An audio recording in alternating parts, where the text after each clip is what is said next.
Hello, welcome back to There and Doing. I'm all Hester, and I'm joined by the brilliant Ben Bowman. Ben, Has anyone seen Nottingham Forest? Evangelist what a week. Marinakis. I mean, that is a bold way to start the podcast, considering he hasn't actually signed yet. But I feel confident. I feel okay. I love the smell of a bomber in the morning, and it ain't even a bomber; it's a Nottingham Forest bomber. Yeah, but it's making everyone sort of think Jacob Ramsey, Gibbs White replacement. Yeah, Jacob Have Ramsey they finally succumbed to the legal bolster the squad? I've seen that before. It's like Ekatike signing for Newcastle to play with Isak. Yeah. It's like Lautaro Martinez to Spurs. Like, play with Kane. We're like, how's that going to work then? I don't know about We're not stupid. Let's just get straight into it then, because I mean, I was in Isle of Wight last week, and all of these like bumbers were going on. Yeah. And so basically, we're in a bit of like a giddy mood because there's like and I don't know, you said it might be rage bait, and now I'm like really like cautious about it. But there's Forest at training this morning, and a big like, Forest Review, I think their name is. Review. They've just announced that Morgan Gibbs White weren't in training today, and he was yesterday. And yesterday, the Forest, the media team were like posted pictures of Gibbs White. He was in the winning team in training. Everything, like, it was all like happy days. What about today, though, mate? He ain't in training. Yeah, where is he today? Where is he? Is he at Hotspur? Has he done his medical? I don't know. I'm not. I'd be amazed if he had, because there was talk about the fact that he's done media and a medical, which I'm not sure. Like, if bear in mind, what do we get? Here we go like 6 p.m. on Thursday, and then would he have come down? I doubt it.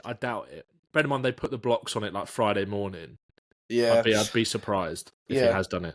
Well, let's just get straight into it, because last week I was in Isle of Wight when everything was going on, and like everything happened very fast last week. So like, obviously the Kudus deal. I knew about the Kudus deal, and we'll talk about Kudus a little bit. We have spoke about Kudus before, so this will be mainly like focusing on like the potential signing of Gibbs White and Wharton and other players. But we will talk about Kudus. But obviously Kudus had just signed, and we're all like happy. But he hadn't even signed, had he? No. It was like he was having his medical, and then I was sitting on the beach, Isle of Wight, and there's one room in this house that we had that we were on holiday on. One room, the living room, and it had Wi-Fi, and I was on the beach, and my dad was like, "Oh, I've seen Spurs are in talks with Gibbs White," and I was like, "What?" I was like, "Well, Dad's on BBC gossip column again." Like, yeah. Good one. He's reading good like one, Dad. Paul 47 on the BBC. I think this is who Spurs should go in for, like team talk or something like that. Yeah, and I was just like, "Yeah, good one, Dad." And then he was like, "David Ornstein, who's that?" And I was like, "What?" And then when I got home, I like ran into the living room and I was like on the phone, and then the fucking here we go hit like straight away, and I literally, mate, I was knee sliding, like, oh my God, it was ridiculous. That feeling. And it hit us all. Like, that feeling of dopamine was just fucking unbelievable. And then, obviously, Marikinos, whatever his name is, Marinakis, he's had a hissy fit. He stopped the deal. Dopamine's on pause. But it looks like we might be heading towards, like, getting it done finally. So is it... mate, it's so exciting because it's so un-Spurs. And it seems like we're still confident. So, how do you think this sort of gets resolved? What's your thoughts on Marikinas being an absolute mug, mate? Absolute little cuck. Can we say that? Can we call him a cuck? That was the last thing I said. I think you can.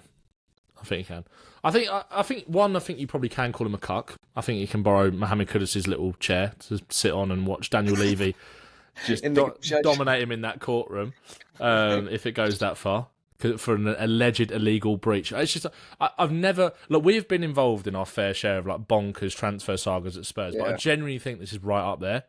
Like, it has to be. Like, it won't, if it doesn't get over the line, which I don't think, I think it will. I think Spurs are like, again, I don't think the way that Spurs operate, I don't think they would have, I'm certain they believe they've done nothing wrong. Yeah, Levy wouldn't do it otherwise, I don't think. No, I don't think so. Not stupid. He's the one person I'd trust the most to make sure everything's legal. Yeah, I think it's all a bit of a PR thing to save face because they don't want to be seen to lose their best player for under what they feel is a fair market value. Like I think that's it. And it's like, well, if that's the case, then don't put that release clause there in the first place. I know it's probably been in there since he signed for them, but the fact that he's obviously not signed a new deal, and also the way I understand it is that if there's been a breach of confidentiality on the release clause, that's an issue between the club and the agent. That's nothing to do with Spurs, surely. Because Spurs would have only found out through the agent, and Spurs would have only tapped him up in the same way that any other club would tap any other player up. This is normal procedure for a transfer. It's very rare in modern football that you go to the club and go, we're interested in buying this player, and they go, no, sorry, or yes, okay, you can talk to him. That doesn't happen. You have to agree. It's personal terms get agreed first, because otherwise you're just completely wasting your time. And obviously Gibbs White wants to come, and I do think that will help us in case some other club comes in for him, which I don't think they will, to be honest. I think City would be a bit of a worry, but I feel like where they've done some other business now and brought Reinders and Shirky in, I'm not sure Gibbs White. I was massively hot on Gibbs White to City a few months ago. I thought he would be a really good replacement for De Bruyne, but the way they've sort of done it, worked around it, I don't think City will come back in necessarily. Yeah, because I think he'll definitely leave. I think he's definitely gone. I think it's a matter of time, and I think it's a matter of time until he's playing in a Spurs shirt. It might get drawn out a little bit, but again, from what you keep reading from quite reliable sources, it's like Forest might only really succeed in delaying the deal rather than actually stopping it altogether. I'm not sure they're going to have the power to stop it. And given Marinakis' track record of throwing his toys out the pram and going to the Premier League about complaining about the VAR operative being a Luton fan and all these other things, and then hiring Mark Clattenburg to an internal VAR review fucking officer or whatever he was, and all this bollocks. He's got big form for this, Marinakis. So it's if it was any other owner, I think I'd be really worried. Say, for example, if this happened over Eze and we'd gone in for Eze and we'd agreed a deal and it was all of a sudden, here we go, and then all of a sudden the brake's been put on, I would be a lot more scared of Steve Parish. Not just because they've got, obviously they've got previous kind of, in a similar situation with Elise, haven't they, with Chelsea? But I think from what I read, and again, this just could be spinning it from a Spurs fan's perspective, it was it seemed like the Elise situation was far more complicated in terms of the clause and all of this kind of stuff rather than Gibbs White. Everything had to be written down, I think. Everything had to be contractually, sent letters, all this stuff. They made it really, really difficult. Yeah, which Palace do. I mean, the fair play to them. They're a very well-run club in terms of keeping their players. But like I said, I think if we were dealing with any other owner, I'd be worried about it. But I'm not that worried with Marinakis, to be honest. I feel like it's just been a big baby. I can imagine big baby. I can imagine the Premier League are fucking tired of him as well. You know the David Brent thing where he's like, prick again. He's like, he's like, for fuck's sake. Yeah. I can imagine them being like, we got a massive complaint coming in. Who's this from? Marinakis. For fuck's sake. Again. What's he touchy about this time? But obviously, like you're saying, it's a massive asset for Forest, and if they were unaware that anyone knew about the release clause, which is stupid because agents are there for a reason. Oh, exactly. Then I mean, they got caught off guard, and I think they've sort of just thrown their toys out of pram. But I mean, I was worried that they were delaying it. And then, he had an expiry date on the release clause, and then it would be now the release clause is done. But that's also a breach of contract, though, isn't it? Yeah, if we've triggered the release clause and they've been hang on, and waited it out, and then they're 100 mil, mate. It don't work like that. Be what the fuck? You're risking ruining a relationship with a player who has captained you. I know he's not their captain, but he's captained them. He's their best player. Let's not get it twisted. Despite what Forest fans will tell you, and don't get me wrong, they've got some other good players, Murillo, etc. But he is their best player. He's the jewel in the crown of that team, and they don't. I think it's all a big thing to save face. They don't want to be seen to be letting him go. When you look at some of the the fact that they could be letting Elanga and Gibbs White go for the same price is actually crazy. That's crazy. It says more about it says more about the state of the market. I've been a bit down on the Elanga thing to Newcastle because I feel like he's a good player and he's perfect for them. I don't think he's worth 55 million, and I actually think that money could have been used better to kind of give definitely. Newcastle a slightly different option. So the fact that he's going for 55 million, who is a fairly one-dimensional player, the fact that we could get Gibbs White for 60, that's crazy. 25 years old, England international, like leader as well. Like I think it's all of the if he does come to Spurs, like of course his technical and physical attributes are ridiculous, but it's the bite and the hunger and the leadership, I think, as much as anything. Like he's class. Big game player as well. I mean, that's the thing. So, we need more characters. We need more we need more sort of. I'm trying to think of that sort of bravery, that maverick sort of energy in the squad. I think we've only got a few, one or two. Yeah, and we haven't had much, like what you're saying, the bite, the tenacity, the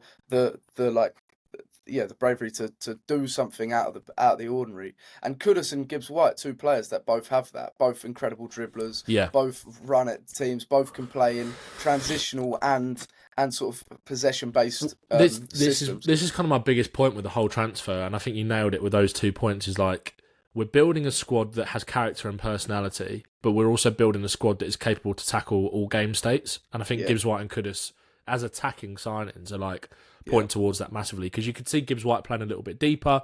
You could see him playing as the 10. He's so good in transition, but he's also so good at, like, against the settled block, switching the play to kind of keep that pressure on, finding little bits of space, producing a little bit of magic in and around the box. His touch is so deft. He's so technically secure, but in transition, like, he's an absolute monster. That's why he would have been perfect for City as well. Like, I genuinely believe that. Like, in terms of the challenges that they face, but also when the game does become a bit more open. You think about how De Bruyne used to drive from deep. Like Gibbs White, I'm not saying he's anywhere near as good as De Bruyne, but like you could see why they were trying to pick up, trying to replicate some of De Bruyne's game with someone like him.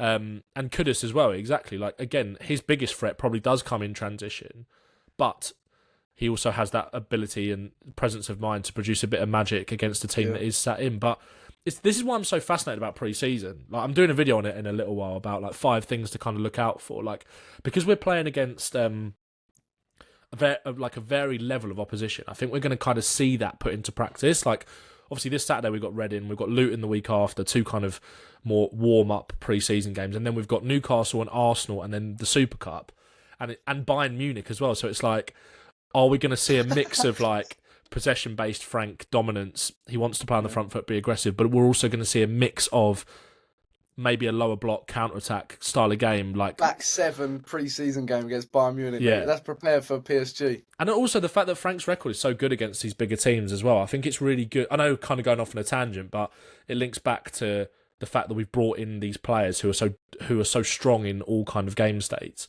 Yeah. And I think pre-season will be a really good test, a really good opportunity to put that to the test. Well, I was thinking the other day, because everyone's talking about game-to-game adaptability for Thomas Frank, because that's what he was doing at Brentford. But with the players where they can cover, like you're saying, these sort of players, Gibbs White, Kudus, and the players we have in the squad as well, Kulusevski, like all of our front line, really. Well, maybe Brennan Johnson's more suited to counter-attacking, but you know what I mean. But we've got the ability to kind of do what Slot took the Prem by storm by doing with Liverpool last year, in the fact that he was actually in game. They were being adaptable by switching up the way they actually attacked every single time. They would either hit it long, or they would be more counter-attacking, or they'd be whatever the game was telling them to be. They would adapt to become that, and they were really hard to break down. And they were scoring goals from all types of play, basically. And I feel like why can't Thomas Frank do that with Spurs? Because he was going game to game, he was showing that adaptability, but he's got a whole different caliber of players now, and that all fit different types of attacking, defending, like keeping the ball, hitting it long.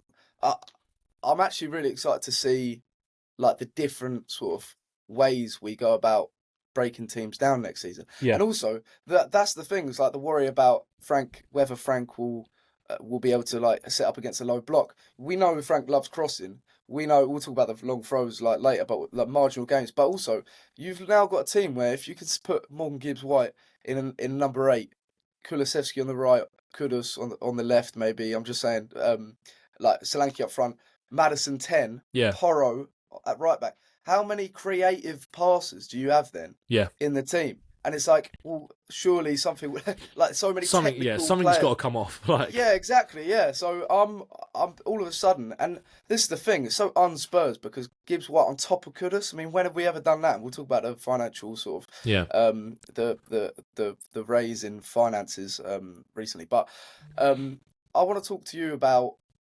Morgan Gibbs White and that number 8 sort of double pivot, because there's been a lot of talk really about where he's going to play. I think we've got this weird problem now that I remember looking at Chelsea City like back in the day, and like you'd see, well, not back in the day, but a few seasons ago, up to now really, and you'd see like they have an unbelievable team, and then off the bench they'd have like Bernardo Silva, De Bruyne, like players coming off the bench like Gabriel Jesus, but do you know what I mean? Like you'd have like really good players coming on, and the standards don't drop.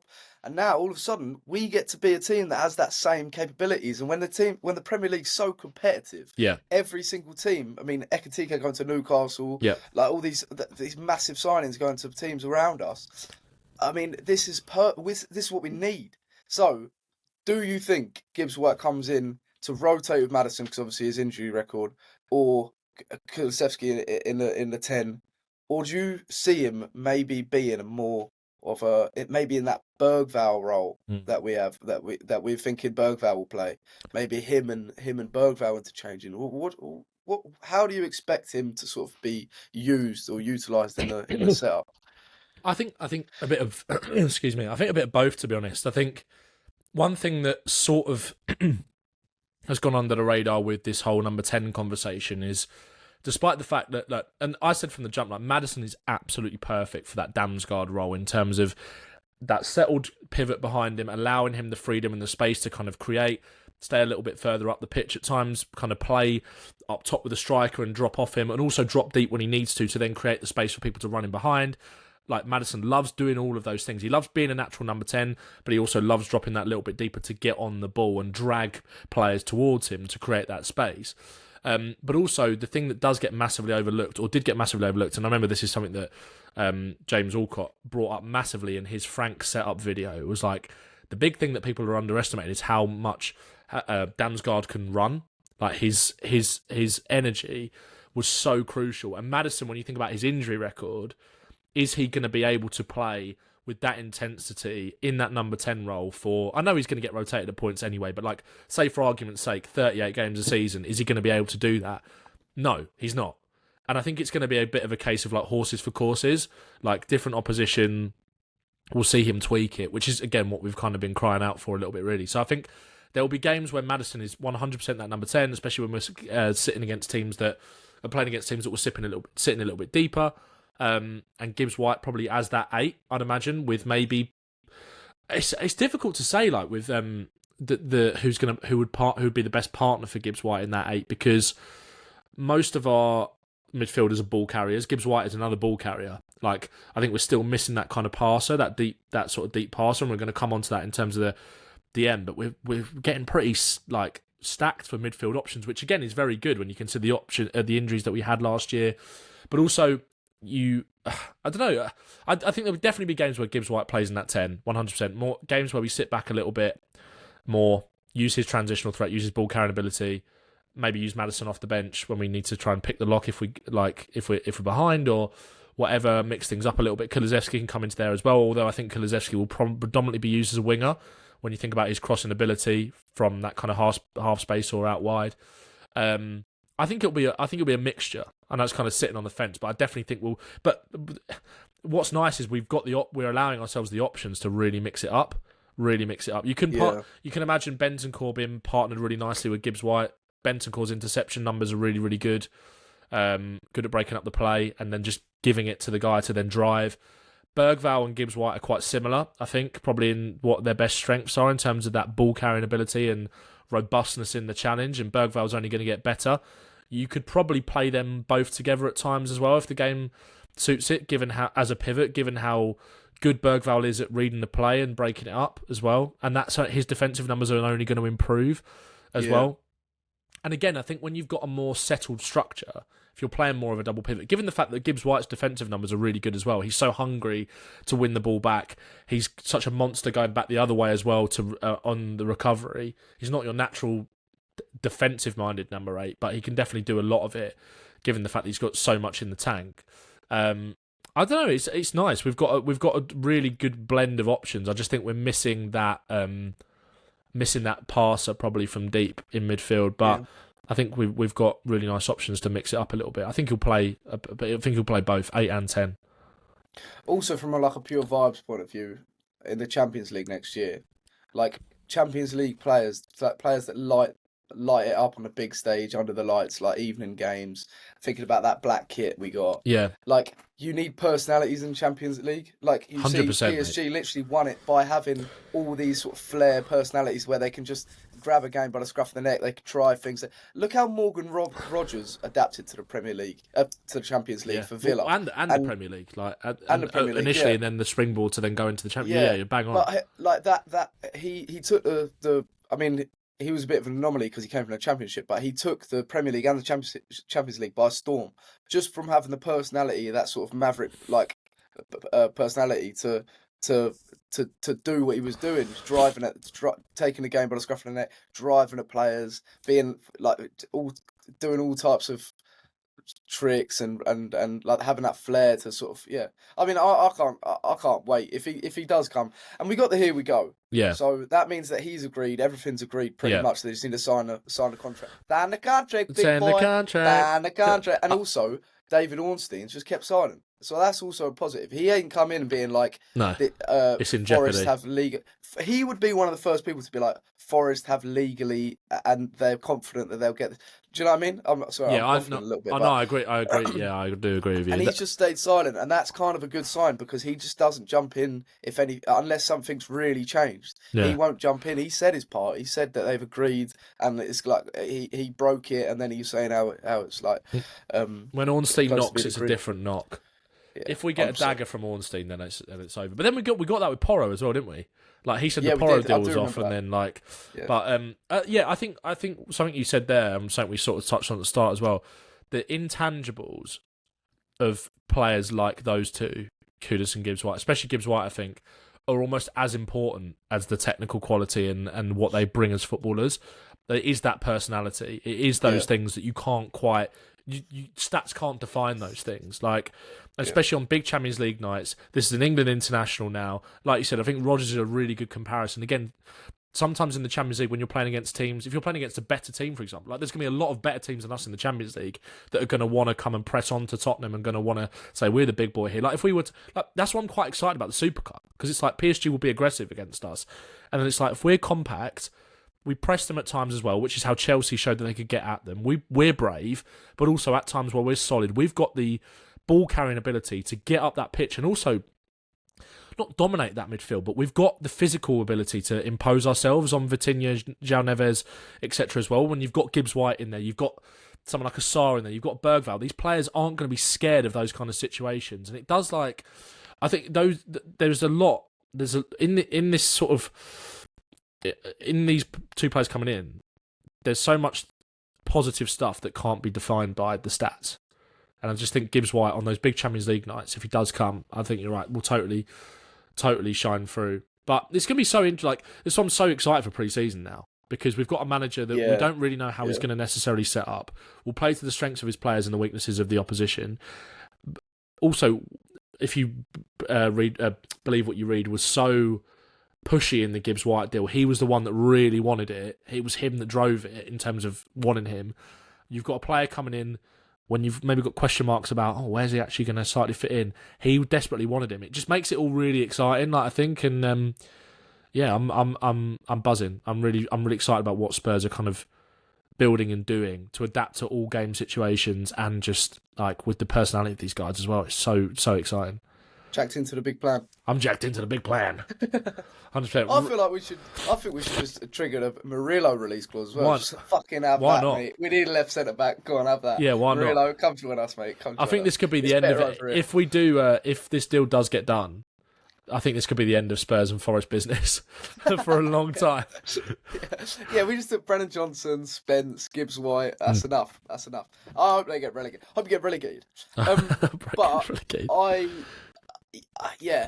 think, I mean, this is coming from someone who's had a lot of FIFA career mode transfer negotiations. Yeah. It's getting done. Yeah, trust me. Trust me. As soon as I release this pod, it's going to be that David Ornstein dagger. He's not coming. But I feel like we should talk about, I mean, Gibbs White's so exciting, but I feel like it's actually overshadowed, like the Kudus deal. And also... Yeah, massively. And also the investment, like the ENIC investment. It's mad. Like ENIC and the sponsorship. Is it a naming rights, or it's not been sort of disclosed yet, has it? No. Let's talk about naming rights. Let's talk about naming rights, sponsorship deal. Yeah. 300 mil though. That's what they're sort of reporting. So that's 420 mil. Obviously, we're not going to spend that in one summer, but that's a big injection. Could we? We've got the PSR head on too. If there was cash coming into Tottenham, 500 mil. Yeah, exactly. Yeah, we can go crazy if this cash is there. Yeah, it's not enough, mate. Extra 90 mil, and then we're happy because that is 500 mil. But no, that's fucking shit, man. It's 80 mil. Fucking stupid. What was I saying? I've lost my train of thought. Kudus. I want to just say, because we talked about Kudus before we get on to the transfer window, the rest of the transfer window. What's your expectations for Kudus then? Now he's actually signed. He's been in training. I loved how he's just boiling piss, isn't he? Basically, just like so saying all this, like, oh, you'll find Spurs my heart. Oh, I only want Spurs and stuff like that. Like I could just, I would hate to be a West Ham fan right now. I'd fucking hate to be a West Ham fan in general. But yeah, I was going to say. I was going to say right now. I mean, what? But I mean, Forest, West Ham, it's a bit of a reality check for them, I think, because I think it's social media. Spurs are a massive club. And I don't know, who do you think you are? Who do you think you are? Forest and West Ham. Like, you're Forest and West Ham. Just a little pat on the head. Do you know what I mean? Yeah. It's like, we'll take your best players. Mate, shut up. One astronomically bad season from Spurs last year, which we, still obviously... 17th, could have got relegated. Won a trophy. It's... That has warped people's minds about how big of a club Spurs actually are or aren't. Like, the perception of Spurs is like nuts. Like this idea. I made a video yesterday talking about players like João Pedro who stand out at like mid-table clubs who mid-table, like who are going to make that jump to a big team and just explode. Like, because one, they've got the mentality, and it's not even just going to be about the players around them carrying them to make them better. It's like, if you put them in that high pressure environment, they're just going to explode even more than they've been showing. I think Pedro's a really good example of that. I think Kudus and Gibbs White are good examples of that as well, to be honest. I definitely think so. And I had so many comments because I referenced Kudus and Gibbs White in the video. I spoke about Eze because I think, annoyingly, Eze is one as well. But it was like, you finished 17th last year. Forest literally finished above you. West Ham literally finished above you. It's like, okay, all right, okay, whatever. Like, so you genuinely think Forest squad's better than Tottenham? You genuinely think they're better than us? You genuinely think West Ham's squad is? Bear in mind, West Ham only finished a place above us. Like, it wasn't like they finished 5th. Like, they finished 1 place or 2 places above us, I think, West Ham. Like, and you all of a sudden think overnight we aren't in a position to just go and yoink one of their best players. But how could he make the move? It's a downgrade. So what are you on about? Like, mate, he was actually on his knees twerking for us. That's crazy. And they consider us our biggest rivals. It's so funny. That's fucking terrible. If you're from a West Ham point of view, I would be as much as they were like happy to get him out because he had a bit of a poor season last year and whatever. And it's like, yeah, we need the money. You would be fuming, mate. Mega fuming. And then I got to be. Can I be honest? I did find the the medical thing yesterday. Bit cringe. Little bit cringe, yeah. Little bit cringe. Where he's like, you'll find. Yeah. He was like, in my heart, you'll find Tottenham in there. I was a little bit like, oh. You don't need to say that. But even the doctor started gagging when he was like, yeah. I just want to hear you get heartbeat. Yeah. Just like, just get on with it, mate. Put the fries in the bag. No, but the fact that he has been so keen on joining Spurs, and it was his agent only, I think it was Roof, like his agency only wanted to deal with us, like. I think it was really, I don't know. Like, to be honest, I think part of it is that obviously you could make the case that Chelsea letting Madueke go, they're going to be looking for a player in that position to play on that right-hand side, probably. But he's probably guaranteed more football at Spurs, for one. With Chelsea's wage structure now, they're not going to be paying him silly money. Like, I think that's a bit of a misconception about Chelsea, about, you know, throwing all his money at players. Like, Palmer's their highest paid player and he's not even on $200,000 a week. Like, it's quite well, you know, they've got a higher wage bill than Tottenham significantly because they've got more players on bigger wages. But I don't think Chelsea would necessarily, under their current structure, blow us out the water. Like, and Kudus might look at it and go, Champions League football as well here. Like, I'm probably, like, the manager really wants me. Like, they've got a lot of players. I'm going to be competing. Like, I'm probably going to be straight in the first team here for the most part. Like, I don't know. Maybe it is that, or maybe Frank just really sold the vision and was just like, this is how we want to use you. Like, I don't know. I'm not sure, to be honest, but I like it. I'm not going to complain. Like, him and that Mbeumo, like, sort of role, we're going to be making movies. I think, I think so. That was one thing that kind of went under the radar a bit at West Ham, because his ball carrying ability and his dribbling was so good, especially in that first season. He's also very good at attacking space. Like, there's a few goals that he scored where he's peeling off the last defender and getting in behind. I just don't think West Ham had the other creativity in the squad to supplement using him mainly as a outlet kind of player.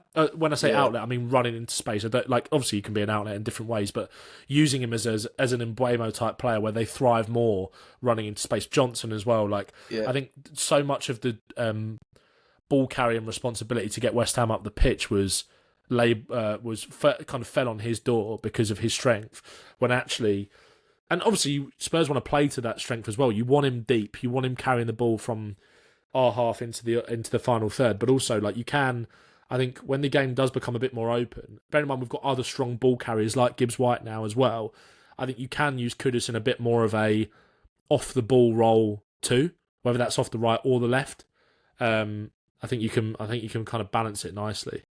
Yeah, and I think you're going to see him have sort of, he's going to be direct, especially in this sort of Frank system. But I think he's going to have more.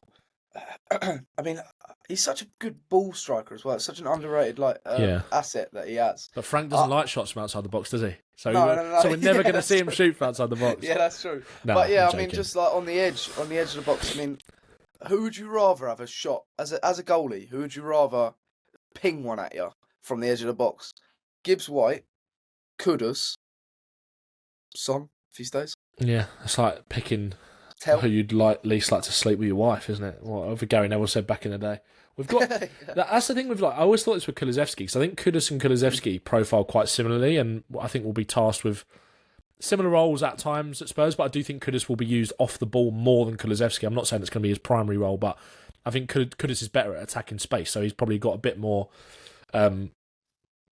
variance in his game from that way. But I do think Kulusevski sometimes lacks that killer instinct in and around the box for all of the amazing stuff that he does do in possession. But I think Kudus kind of brings that little bit of X factor on top of what we already get with Kulusevski. And that's not to say that Kulusevski is done or anything at Spurs. Like, they're easily going to be able to play together. It's not going to be a problem. And also, this is what we've been crying out for. It's like, kind of to go back to the Gibbs White thing of, like, our first initial reaction being like, how's he fit? It's like, well, actually, just be grateful for the fact that we're actually building a competitive squad for once. But I do. We have got killers in that front line, and if you can, one thing I think that's also with Kudus and Gibbs White to an extent is their ability to drive forward up the pitch and take players out of the game is really good news for Tell and Son. Like, if Son was to stay, because they're wingers that massively thrive more in attacking space. Like, you don't want Son really that involved in build-up anymore. He's not got that burst. I think Tell maybe more so, but I still think you want Tell facing the goal, getting shots off. Johnson off the left. Johnson off the left as well. And I think if you play Kudus off the left, for example, because I don't know if you watched that training video, like behind the scene, there was a behind the scenes of Kudus' first day, and then they did like a Kudus' first training session. It looked like he was playing on the right, left, and in the 10 in different drills and stuff. So I think he will be used in that way. That versatility is obviously massive, and I think Spurs have got a really nice balance in that attack of, like, dribble-heavy players to take players out of the game, who've got good 1v1 ability, but also players that thrive attacking space afforded to them as a result of the other wingers that we do have. It's quite a nice balance of a front three that I think Spurs could, or front four, or however Spurs want to set up, that Spurs could go with next season. Fluidity. I think we're forgetting players like Odebear as well, and I don't know what's going to happen with Moore. Yang will probably go on loan again, but these are all players that can play like across the front line. Yeah, so, also takes the pressure off Odebear a little bit as well, because I think there was a lot where we were so crying out for like a 1v1 winger. I love him. I think he's really talented.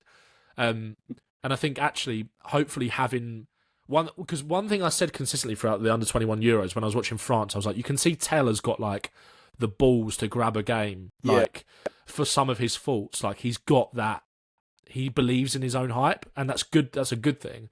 Whereas Odebear, I think sometimes is a bit too nice, not as aggressive enough. And I do think adding Kudus and Gibbs White to that squad and that little bit of like bite and drive and confidence in that attacking area with Tell as well, and Kulusevski, big personalities, hopefully will rub off on Odebear a little bit as well. And I think with slightly more limited game time, but maybe him being able to come off the bench when the game's more suited to him a little bit, where it's like, okay, there's not as much pressure to be that 1v1 guy to break teams down, where there was last season. I think we were pinning so much of our hopes on Odebear because of that, because he was the only kind of winger profile like that we had in the squad, or winger, sorry, that profiled like that in the squad. We ramped up a lot of pressure on a young player, whereas now, if Spurs are 2-0 up and you just want to go and kind of like, you can mix things up, rest players. Odebear is a great player to bring off the bench, and it's going to give him more confidence as well and give him more of an ability to shine. And just, I don't know, like, I like what we're doing. I do like what we're doing.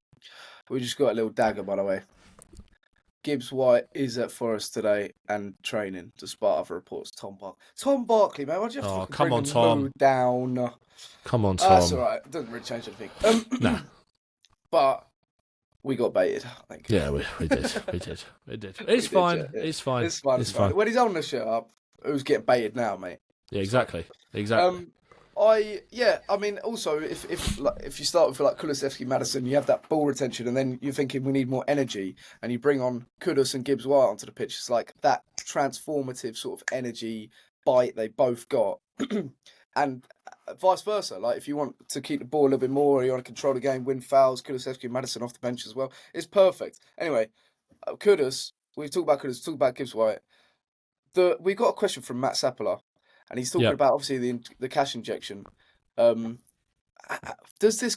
Well, he says, assuming Gibbs White will sign and Kudus in, what are your expectations you have for the upcoming season, and what would be considered a good season in your eyes at the moment? Obviously, this still can change on more outgoing incomings, but exciting times for sure. I want to add to that. Yeah. Does the influx of cash, obviously, we'll probably sign, after Gibbs White, we'll probably sign a more defensive midfielder, more defensive-minded midfielder.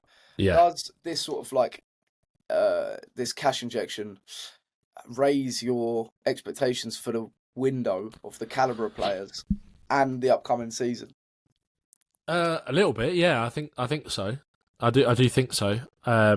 Because I think with we've gone down the kind of Premier League proven route with two big attacking signings that are going to be ready to hit the ground running, which naturally kind of makes it a less, what's the word? Kind of bedding in season, I guess, for Frank, like a less kind of like transitional kind of season. It's true. And also, like, I think one thing on the transfers as well is that we've spent decent money on them, but I think for the deals that we've got them for, when you look at, I sort of said this earlier, like with the other money that's kind of been thrown around for some players of like not as equivalent quality, I don't think, in my opinion. I think Spurs have got very good value for those deals as well, which is good. And hopefully that means there's more money to spend on top of that as well. And I do think that one thing that we were kind of told from the jump was that Spurs are targeting experience this summer. And again, I think people interpreted that in different ways. It's like, oh, we've got a younger squad, we need to balance that with some players that just kind of help them develop. And it's like, experience comes at... Gibbs White is incredibly experienced at 25. Kudus is incredibly experienced at 24. We're still building a squad for the future and the present. And I think that's probably what we'll look to do with that defensive midfielder signing as well.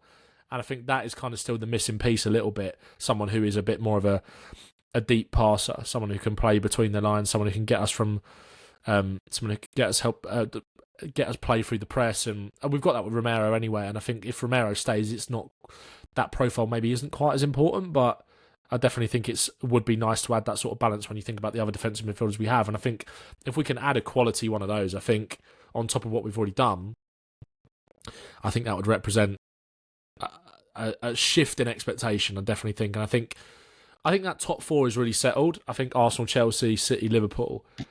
But I think we can definitely compete with Newcastle. We can 100% compete with Villa. And I think you could be looking at a really competitive top 6, top 5, with the aspiration to get back in the top 4 charge from Spurs. And maybe we fall just a little bit short, but we should definitely be in those conversations 100%. And also, Frank has always got a bit of a track record of not taking the cups that seriously at Brentford. But again, I think it's about... that was probably to do with expectations there, and also making sure that he had all of his players fit for Premier League games, which were far more important to being able to preserve their safety and security as a football club. At Spurs, the expectation is going to be different, especially off the back of winning a trophy. So I think we're going to take those more seriously, those cup competitions more seriously than Thomas Frank has done previously, and we need to build a squad for that as well. And those players have got a bit of a taste for it now. So why can't we go and win another domestic trophy, or domestic trophy potentially? I don't think we're going to be able to compete for the Champions League, but why can't we go and win an FA Cup? So I think, I'd love that. Obviously, we can't get too carried away, but why can't Spurs, with how aggressive that we've been and how aggressive we hopefully are going to continue to be after this, why can't we expect to compete for the Champions League, to get into those Champions League spaces? Yeah. That's what I feel like.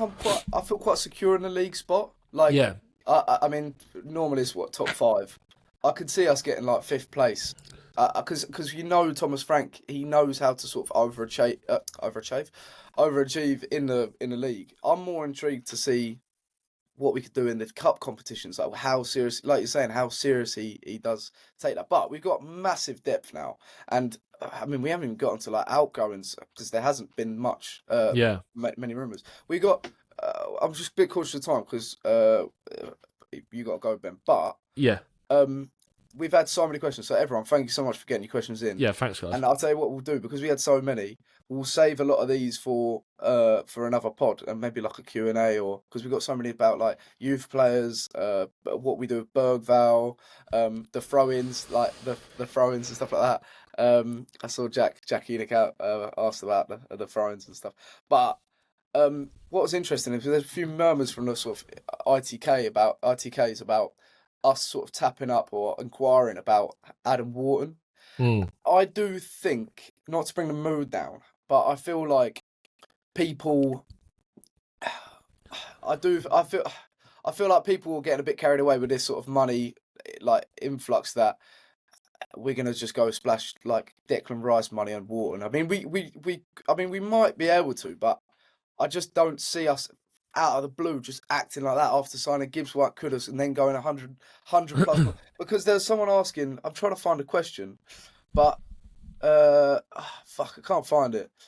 It was something about what's the cut-off point for Adam Wharton. What do you think? And we got John Osborne, who says, "Morning lads, just wondering what your opinions are on us going for Wharton. Will he suit Spurs, or should we go for someone else? If so, who?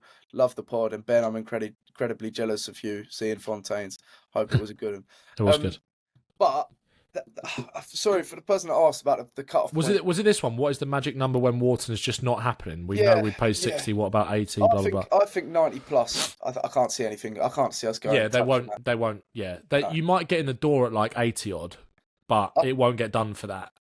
I think they'll ask for Declan Rice money. I don't see this happening. And the thing is as well, it's the fact that we're inquiring is good, because he's definitely a player that we should be looking at. But I think we'd do that anyways, even if he was going for. Of course you would. Do you know what I mean? It's he's just one of those players everyone's going to be tapping up, everyone's going to be looking at, and it's coming at a time where we actually need that position, whereas a lot of other clubs are quite secure in that position, the sort of rivals. But so maybe for the future, maybe it's one of those where it's that's the finishing touch to a long-term project, and you go out and get him, because he's only 20, 21. But I feel like we got to be a little bit smarter, because we're not looking for that. We want more physicality, we want more aggressiveness in midfield. But I am changed my mind on. I've seen Kish talking about it, and I am sort of swiveling on. We don't need an out-and-out 6, just someone who's more of a screen. Can screen the defence and distribute, and someone that like you're saying earlier, we've got so many dribblers, someone that can just keep the ball ticking ticking, and also be that sort of getting away and be a bit more of a destroyer. But which I think Wharton is like perfect for. Yeah, but it's just perfect. like it's just so expensive. Unless the only way it happens is like Spurs, like this big cash injection does come, and Spurs just see this as a now or never opportunity and make Palace an offer they can't refuse. But I'd be amazed. I'd be incredibly pleasantly amazed if that did happen. But I mean, like I said, I made a video about this the other day, kind of talking about the fact that it's probably more realistic than people outside of Spurs are making out. Even though I think it's not going to happen, because when you see how, for the long term, like how secure Arsenal, Chelsea, City, etc. are in those defensive midfield positions, Liverpool potentially might look to add him on top of Gravenberch next summer, maybe. But even then, I think with McAllister there, like it's a bit of a. I'm not sure they do that. Like when they're probably going to need to buy two probably big centre halves next summer, with Konate being tapped up by Madrid and Van Dijk coming towards the end. It's still obviously amazing, but they're going to have to think about that sooner rather than later. So Spurs have got an opportunity. They have got an opportunity, but then also you're not thinking about Real Madrid and Bayern Munich and all these other teams. The fact that I think if Spurs can try and do as much groundwork on it as possible, have a good season then in the Premier League to back it up and say we are going in the right direction. We fully back you as a player. Like you are the one we really want. And I'm not saying the other clubs aren't going to be doing that as well. But also maybe especially with Wharton's like desire to become an England mainstay, where's he going to get the most game time as well? Probably potentially Spurs. Like I know he's obviously got injury track record and stuff, but I agree. I think it would take like 90 odd mil. I put a tweet out the other day that was like, would you rather kind of try and sign a stopgap this summer or wait? Like, I'd say wait. I'd say wait, because also I know he's got Gray as well. Contract. Gray's been completely overlooked, I think, because of the end of the last season. But Bissouma as well. He's got 1 year left of his contract. I mean, the best we saw in the Premier League of Bissouma was in a double pivot, not as a lone six. So, like at Brighton, he was incredible, and that's the player we signed. So, I mean, I would still get rid of Bissouma because from a transfer strategy, business side of things, that's the smart thing to do. Yeah, I think one of him or Bentancur should stay, and one of them should go. I'd keep Bentancur, I think, because I think Bissouma. I think Bentancur, he had a very stop-start season last year with like the concussions, obviously him being banned and stuff like that. Yeah, I wouldn't mind it. If one of it, like, I'd probably rather keep Bentancur, but I wouldn't. If the other one, if he goes and Bissouma stays, I'm not that bothered. Do you know what I mean? So one of them to stay, I think, is absolutely fine. Yeah. And to be fair, what I am quite optimistic about, because I actually think maybe a more experienced player in this mould, someone that's just not that expensive but just does the job, would be perfect. But the fact that we've gone for Wharton, knowing how expensive he would be, does make me think we've probably got quite a big chunk to make this, because it is a priority. It is a priority. It's one of those where that's where we go big. It's a role where actually that just completely contradicts what I just said about just be smart and get like a experienced head in. But everyone's six or defensive midfielder is vital now. Like it's the same with striker, goalie, six. That spine, you need them to be the right players. Yeah. So we know if we sign this player, I don't think they're going to be like a bit part player. I feel like we need to buy someone who's going to be a main, a pivotal player in our team. One of the players that don't really get interchanged as much as the others, maybe like wingers and players outside of our spine and our core. Yeah. But I mean, the fact that we've inquired about Wharton does make me think maybe we're going to spend big, just not existential on a more defensive-minded midfielder. How much do you reckon Brighton would ask for Baleba? Casado money, maybe? Similar, yeah. I think it would be around similar to Wharton. What we'd be thinking for Wharton. It's not going to happen. I don't know. I'm excited though. I'm excited because that's the thing. It's all rumours at the moment because we keep these deals so under wrapped, and I mean, no one knew about Gibbs White until and then an hour later it was here we go. What would you do? What would be your reaction if your dad again went, who's this David Ornstein fella saying that we've made an approach for Adam Wharton? Like if that come out in the next few days, Dad's ringing you going like that Ornstein bloke's had it again. He's sending out Wharton now. Guys, I'm sorry, I'm gonna have to get my cock out. All right. Yeah, Sorry, I've just come. I don't know what I'd do because he would be perfect. That's the thing. He's such a perfect player, and also for the homegrown sort of issues we got. I know he would never be club trained, but it's just another one. And from a bit of a selfish point of view, back in the Poch days, we had Walker, Trippier, Rose, Kane, Dyer, Ali. Am I missing anyone else? But a lot of that England team were Spurs. Yeah. And then we've had no Spurs players because we haven't had the quality in the squad to reach that sort of international stage. And I'd love to have players for the future representing and doing massive things at World Cups, Euros. It would be amazing to see. So, 100%. But it's just one of those where I just want us to just be smart. If it's not Wharton or Baleba, and we sell Bissouma, I really want us to just make the right call. Even like a Stiller, but I'm worried about his physical side. But just someone who could just dictate the midfield. Then again, if you balance a Stiller with someone who is incredibly powerful, like Bergvall or Gibbs White, or like it's it could work. Yeah, I think it could work. To wrap up. We've got one final update on Gibbs White from Ben Jacobs. What's he saying? Deal's off, mate. No, I'm joking. He said, "Don't do that." He said Morgan Gibbs White is training with Nottingham Forest as he awaits a decision on his future. Forest prepared to take legal action. It's alleging Spurs learned of Gibbs White's 60 mil clause illegally. Gibbs White remains keen on the move, but will continue his pre-season as normal. Told he has no desire to leave Forest on bad terms. Clubs remain in talks with a deal not off yet. Yeah. So, you don't say yet. Why are you saying yet? Yeah. That did make me a bit anxious, to be honest. But I think... Don't get nervous. Thing is, as well, it's just like... A lot of this is guesswork as well. That's why it's like these people have to sell their articles and that. And that's why I love the fact that, well, Fabrizio Romano's had one sort of thing on it. Seb's here. Hello, Seb. What have you just walked into? We've got a guest on the guest on the podcast. We're wrapping up now. We'll be like 2 minutes. We'll wrap up. Seb, go on. What's your what you got to say on them? Gibbs White? You nervous, mate? He's coming Spurs. Sorry, mate. I've just live guest episode of Daring and Doing. Absolutely unbelievable. Stick featuring Seb on football in the title. Yeah, for 2 minutes. Well, I've been waiting for my invite back on, to be honest, lads. So that's true. Get it done sharp. This was I was just intruded instead. We were just literally saying there's been a Ben Jacobs update on Gibbs White. Has there?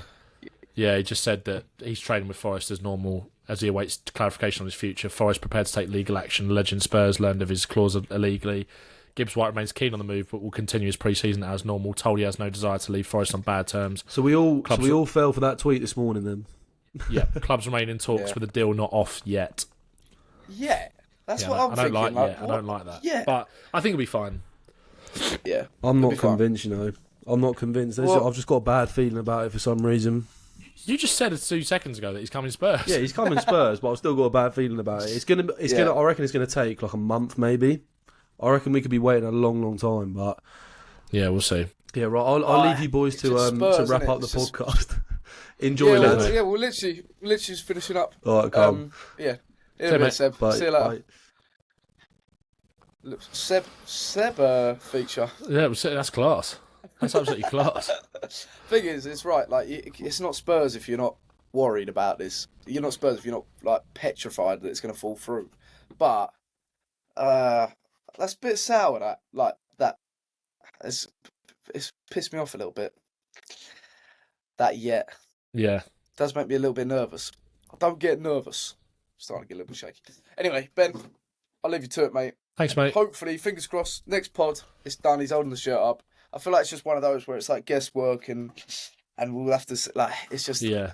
The constant feed of information doesn't help either. It's it's just constant, and there's not much like news. There's little adjustments in there to the what they're saying, but it's pretty much the same thing. Every sort of update is the sort of same message.